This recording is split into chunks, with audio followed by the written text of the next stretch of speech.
இந்த வீடியோவில் வந்து எதை பற்றி பார்க்க போகிறோன்னா, அதாவது குரூப் 4 எக்ஸாம் வந்து அப்ளை பண்ணும்போது வந்து பார்த்தீங்கன்னா, உங்களுடைய ஃபோட்டோ வந்து சிக்னேச்சரை பார்த்தீங்கன்னா, நீங்கள் வந்து அப்லோட் பண்ண முடியாது. அதாவது சைஸ் வந்து கன்வெர்ட் பண்ண சொல்லும். அதனால் வந்து அப்லோட் பண்ண முடியாத இருக்கும். அது வந்து எப்படி வந்து அப்லோட் பண்ணுறதுன்றது வந்து இந்த வீடியோவில் வந்து பார்க்க போகிறோம். நெக்ஸ்ட் வந்து பார்த்தீங்கன்னா, நீங்கள் வந்து ஏற்கனவே பார்த்தீங்கன்னா குரூப் 4 எக்ஸாம் வந்து எழுதியிருப்பீங்க. அப்போ வந்து பார்த்தீங்கன்னா, யூசர் நேம் பாஸ்வேர்டு வந்து மறந்துருப்பீங்க. அது வந்து எப்படி வந்து கண்டுபிடிக்கிறதுன்றதை வந்து இந்த வீடியோவில் வந்து பார்க்கலாம். அதுக்கு முன்னாடி நம்ம சேனலை வந்து இது வரைக்கும் சப்ஸ்கிரைப் பண்ணாதீங்க, சப்ஸ்கிரைப் பண்ணி வச்சுங்க. அப்போ தான் பார்த்தீங்கன்னா இந்த மாதிரி யூஸ்ஃபுல்லான வீடியோ வந்து தெரிஞ்சுக்கிறதுக்கு உங்களுக்கு வந்து ஈஸியாக இருக்கும். வாங்க வீடியோக்குள்ளே போகலாம். ஃபஸ்ட்டு உங்களுடைய யூசர் நேம் பாஸ்வேர்டு வந்து எப்படி வந்து கண்டுபிடிக்கிறதுன்றது வந்து பார்க்கலாம். ஃபஸ்ட்டு இந்த வெப்சைட்டுக்கு வந்துக்குங்க. இந்த வெப்சைட்டுக்கான லிங்க் வந்து நான் கீழே டிஸ்கிரிப்ஷனில் வந்து கொடுத்துருக்கேன். ஃபஸ்ட்டு கிளிக் பண்ணிங்கன்னா இப்படி தான் வந்து உங்களுக்கான இன்டர்ஃபேஸ் வந்து இப்படி தான் வந்து ஷோ ஆகும். இதில் வந்து பார்த்தீங்கன்னா வந்து விண்ணப்பிக்கன்னு இருக்கும். இதை வந்து கிளிக் பண்ணுங்கள். இங்கே பார்த்தீங்கன்னா நிரந்தர பதிவு விவரங்கள்னு இருக்கும். இது வந்து கிளிக் பண்ணுங்கள். கிளிக் பண்ணிங்கன்னா நீங்கள் வந்து இதில் வந்து பார்த்தீங்கன்னா புதிய பதிவு செய்தோர்னு இருக்கும். கீழே வந்து பார்த்தீங்கன்னா ஏற்கனவே பதிவு செய்தோர்னு இருக்கும். இதுக்கும் கீழே வந்து பார்த்தீங்கன்னா உங்களுடைய யூசர் நேம் எப்படி கண்டுபிடிக்கிறதுனா பயனாளர் குறியீடு மறந்துவிட்டு தான் இருக்குது பாருங்கள். இதை வந்து கிளிக் பண்ணுங்கள்.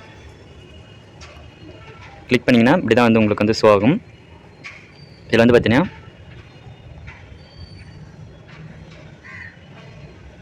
கிளிக் பண்ணிங்கன்னா இப்படி தான் வந்து உங்களுக்கு வந்து ஷோ ஆகும். இதில் வந்து பார்த்தீங்கன்னா ஃபஸ்ட்டு உங்களுக்கு வந்து கேட்டிருக்காங்க பாருங்கள்.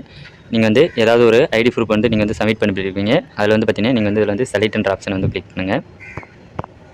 நான் வந்து 10th ரெஜிஸ்டர் நம்பரை வந்து இதில் வந்து என்டர் பண்ண போகிறேன். உங்களுடைய 10th ரெஜிஸ்ட்ரேஷன் நம்பர் வந்து இதில் வந்து என்டர் பண்ணிக்கிங்க.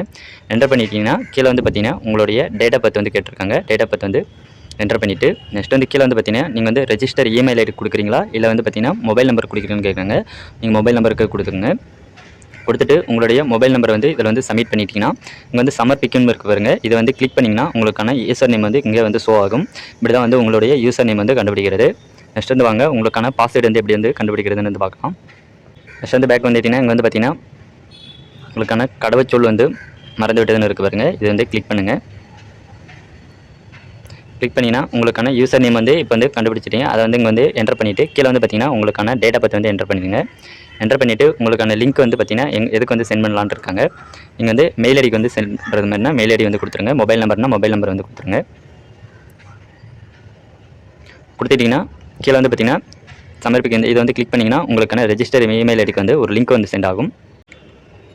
நீங்கள் கொடுத்த மெயிலுக்கு வந்து பார்த்தீங்கன்னா இப்படி தான் வந்து சென்ட் ஆகும். இது வந்து பார்த்தீங்கன்னா இங்கே வந்து கிளிக் பண்ணிங்கன்னா உங்களுக்கான நியூ பாஸ்வேர்டு வந்து க்ரியேட் பண்ண சொல்லும். க்ரியேட் பண்ணிவிட்டு சப்மிட் கொடுத்தீங்கன்னா உங்களுக்கான பாஸ்வேர்டு வந்து செட் ஆகிடும். நீங்கள் வந்து லாகின் பண்ணி ரெஜிஸ்டர் பண்ணலாம். நெக்ஸ்ட் வந்து ஃபோட்டோ அண்டு சிக்னேச்சர் வந்து எப்படி வந்து சைஸை வந்து கன்வெர்ட் பண்ணுறது அப்படின்றத வந்து பார்க்கலாம். திஸ் வீடியோ பைமோட் ஆப்பு. இந்த ஆப் வந்து பார்த்தீங்கன்னா உங்களுக்கு வந்து ப்ளே ஸ்டோர்லேயே வந்து அவைலபிளாக இருக்குது. நான் கீழே வந்து டிஸ்கிரிப்ஷன்லேயே வந்து லிங்க் வந்து கொடுத்துருக்கேன். இந்த ஆப் வந்து பார்த்தீங்கன்னா வீட்டுக்கு தேவையான அனைத்து பொருட்களையும் வந்து நீங்கள் வந்து பார்த்தீங்கன்னா ஆன்லைன் மூலமாக வந்து பர்ச்சேஸ் செய்து கொள்ளலாம். இந்த ஆப் வந்து உங்களுக்கு வந்து ரொம்ப யூஸ்ஃபுல்லாக இருக்கும். யூஸ் பண்ணி பாருங்கள் ஃப்ரெண்ட்ஸ். நீங்கள் ஏதாவது ஒரு கூகுள் ப்ரௌசர் வந்து ஓப்பன் பண்ணிக்கங்க. ஓப்பன் பண்ணிவிட்டு இங்கே வந்து டைப் பண்ணியிருக்கேன் பாருங்கள். டிஎன்பிசி குரூப் 4 ஃபோட்டோ வந்து சிக்னேச்சர் வந்து சைஸுன்னு இந்தமாரி வந்து டைப் பண்ணிட்டீங்கன்னா இங்கே வந்து கீழே ஸ்க்ரோல் பண்ணிட்டு வந்தீங்கன்னா இங்கே வந்து ஃபஸ்ட்டாக வந்து உங்களுக்கு வந்து இருக்குது பாருங்கள் டிஎன்பிசி ஃபோட்டோ காம்போசிஷனு. இதை வந்து கிளிக் பண்ணுங்கள்.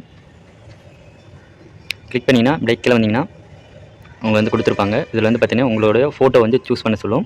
நீங்கள் வந்து உங்களுடைய ஃபோட்டோ வந்து சூஸ் பண்ணிவிட்டு இதில் வந்து டேட் வந்து என்டர் பண்ணிட்டீங்கன்னா கீழே வந்து பார்த்தீங்கன்னா கன்வெர்ட்னு இருக்குது பாருங்கள். இது வந்து கிளிக் பண்ணிங்கன்னா உங்களுடைய ஃபோட்டோ வந்து கம்போசிஸ் ஆகிடும். அந்த ஃபோட்டோ வந்து நீங்கள் வந்து அப்லோட் பண்ணிங்கன்னா வந்து பார்த்தீங்கன்னா அது வந்து பார்த்தீங்கன்னா அப்லோட் ஆகும்.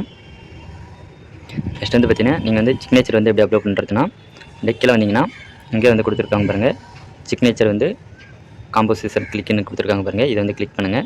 கிளிக் பண்ணிங்கன்னா பேஜ் பார்த்தீங்கன்னா இப்படி தான் உங்களுக்கு வந்து ஷோ ஆகும். இதில் வந்து பார்த்தீங்கன்னா சூஸ்னு இருக்குது பாருங்கள். இதில் வந்து உங்களுடைய சிக்னேச்சர் வந்து அப்லோட் பண்ணிவிட்டு கீழே வந்து பார்த்தீங்கன்னா காம்போசிஸ் இமேஜ்னு இருக்குது பாருங்கள். அதை வந்து கிளிக் பண்ணிங்கன்னா உங்களுக்கு வந்து இமேஜ் வந்து காம்போசிஸ் ஆகிடும். அதை வந்து நீங்கள் வந்து அப்லோட் பண்ணிங்கன்னா அப்லோட் ஆகும். இப்படி தான் வந்து ஃப்ரெண்ட்ஸ் உங்களுடைய குரூப் 4 எக்ஸாமுக்கான ஃபோட்டோ வந்து சிக்னேச்சர் வந்து சைஸ் வந்து காம்போசிஸ் பண்ணணும். இதை வந்து அப்லோட் பண்ணிங்கன்னா சக்ஸஸ்ஃபுல்லாக வந்து அப்லோட் ஆகும். இந்த வீடியோ வந்து பிடிச்சிருந்தால் லைக் பண்ணுங்கள். உங்கள் ஃப்ரெண்ட்ஸ்க்கு வந்து ஷேர் பண்ணுங்கள் ஃப்ரெண்ட்ஸ்.